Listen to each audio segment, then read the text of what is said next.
You and some of your colleagues formed a very unique organization called Earth Economics based out of Tacoma, to where you're really trying to assess the value of intangibles. I mean, sometimes, but also impacts of things like what the Water Center does here in some interesting ways. That's right. We were visiting early, talked about just returning from a trip where they were measuring gross national happiness. And I think that's something I'd like to hear just a little bit more about, how we could do that here in tough economic times. That's well, right. This is David. He's written a new, very interesting book, and we'll start by letting him tell you a little bit about some of his perceptions of the world of economics, and then maybe we can get involved in a dialogue. That'd be terrific. Well, thank you so much, Steve.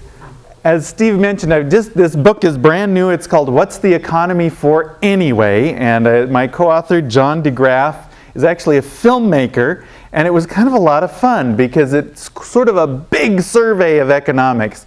And we're doing some work at Hanford looking at how you calculate costs and benefits across long periods of time, which economics is not too good at yet. And so I forgot my PowerPoint over there with my bag, so it's thankfully saved for me. But I just want to show a couple of slides to begin with from a different PowerPoint presentation. They're sort of similar. Well, I want you just for a minute to take a step back in time and think about Walla Walla in 1912 rather than 2012. And think about this economy. How many people here had relatives who were here in 1912? That's pretty impressive, actually. 5 or 6 folks had folks here in 1912. Well, at that time, our nation had almost no roads. We were a nation of dirt tracks. We didn't have much indoor plumbing. It was a tough life. I'm sure it was wood heat because I'm sure they didn't have connection to electricity, quite likely yet in Walla Walla and a lot of places, like my grandparents. They grew up on a farm without any electricity. And so you think about the 20th century when it got started, and 1912 was an amazing year because we had the Republicans, the Democrats, and the Progressive Party. And all three kind of were progressive in a lot of ways. Women could not vote except in Washington State and 2 other states. Otherwise, the whole nation, you couldn't vote. There was no income tax. We didn't have a lot of other things. And between that period of about 1900 and 1920, we had over 900 constitutional amendments to state constitutions. Think about that. And there was a huge movement to clean up government, to improve roads, to build a 21st or 20th century nation. And I'm going to talk about that to kind of set the setting here a little bit. So if you think about what we had for economics in 1912, there was no macroeconomics. We had no measure of GDP, didn't exist. No measure of unemployment, didn't exist. No measure of the money supply. We didn't even know how much money we were putting out into the economy. We had no measure of inflation. They didn't exist. What we did have microeconomics. So we had the ideas of supply and demand, of firms, studies of markets, how markets function, households. And that's what we call microeconomics. It's the scale of the household, the market, the firm.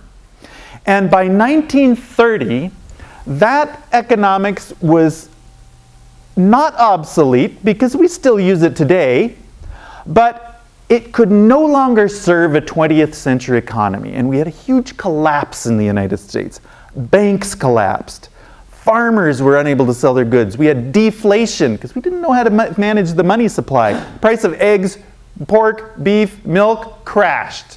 And factories closed. We had huge unemployment. 1930, Herbert Hoover said, the Depression's over, and we don't have to worry about unemployment. But the problem was we didn't actually measure how many unemployed people there were. To his credit, he's the first president who said, we need to measure how many unemployed people there are. And we found out, we were aiming toward 25% unemployment in this country. Some cities like Cleveland had 80% unemployment. Can you imagine what that was like? And so out of this, we got new economic goals, like how much stuff do we produce? We want to produce more stuff. We want to have factories and people employed. We want to have full employment. That was a new goal. We want to have a security system for old folks.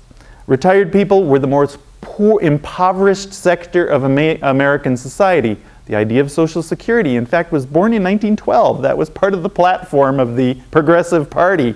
And in fact, Walla Walla was, and this area was sort of a bedrock of the Progressive Party, even though it went for the Democrat, Woodrow Wilson in that election. Anyway, so we got new goals at a national scale, new measures, GDP. The GDP measures the total dollar amount of all the goods and services produced in the economy in 1 year. Inflation, unemployment, etc. About 40 macroeconomic measures. New policies. So we thought, okay, we're going to have a policy for labor. How much do people get paid? Unemployment, etc. These were new ideas, new institutions. People in the US, very few people owned their houses because typically prior to about 1933, the typical work period for a factory worker was about 3 years. Because cycles were so up and down, factories would open up, they'd produce like crazy, and then they'd go, uh-oh, there's too much on the market. Shut the whole thing down, lay everybody off. And there was no unemployment, so you're just out of work. Which meant it's kind of hard to get a loan and buy. In fact, they didn't really have a good lending system. And so people didn't own houses because they didn't have extended income.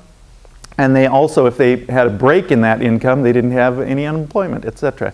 So in the 1930s, we had all these new goals, new policies. Well, now fast forward to today. We're no longer short of roads. We're not so short of plastic toys and asphalt, things like that, but we're getting short of other things. Natural systems, like if you needed salmon in 1912, you needed more boats, you needed more nets, and the GDP measures well whether we produce more boats and nets. But today, if you want more salmon, putting more boats and nets out there isn't going to work. We need more habitat, we need more water in the Walla Walla River. Etc. The same with agriculture. In 1912, it was get out there and blade out more of that ground and you're going to have more agriculture. Today, well, we need more water. We actually needed more water at that time as well. But so when you think about the shift in scarcity also, think about this. Americans today are complaining less about income and more about the lack of time. Isn't that interesting? We are saying we're time short. We need more time for our families, for our friends, and such. And so if you have an economy that says you need to work more hours every week, then there's no way that economy can deliver more free time. And so now that we've kind of advanced, what our book is about a little bit is saying now we've got some new goals. And in fact, that's why we titled our group Earth Economics here. Because if suddenly you've got the very purpose of this center, I think, is you start saying, we need sustainability. That wasn't a goal before. We didn't even think it. In fact, in 1988, so long ago, I did a survey at the World Bank. To 6,000 economists, what does sustainability mean to you? And I really got only 2 responses back. One, I don't know. And the second response was, it doesn't matter. It doesn't have anything to do with my job in my work. Today, if you gave that same survey, answers would be quite different. Sustainability is suddenly very important. And so if we think about an economy for the Earth Economics, we're a small nonprofit based in Tacoma, Washington. We had the honor of coming over here to work on this project here for the Water and Environment Center. And we have a program called 21st Century Washington. And I really feel that Walla Walla Community College has already got that vision. It's saying, how do we look at water differently? How do we look at energy generation, energy program differently? Have a program to train folks in hybrid car mechanics, etc. Walla Walla Community College has always been, I think, forward thinking as far as how do we move forward with a 21st century economy? Well, I'll describe a few of those ideas for a 21st century economy that are very exciting.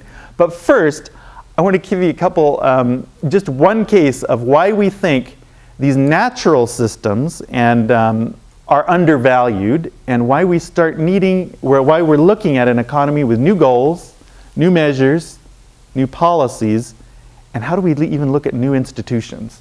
So let me just kind of blip forward here. In the past, in the 1930s, we really focused on built capital. And if you look at our economic measures, that's our big focus. You know, what's happening with durable goods? What's our manufacturing productivity? We need to know how many tables, chairs, cars, and things like that we're churning out.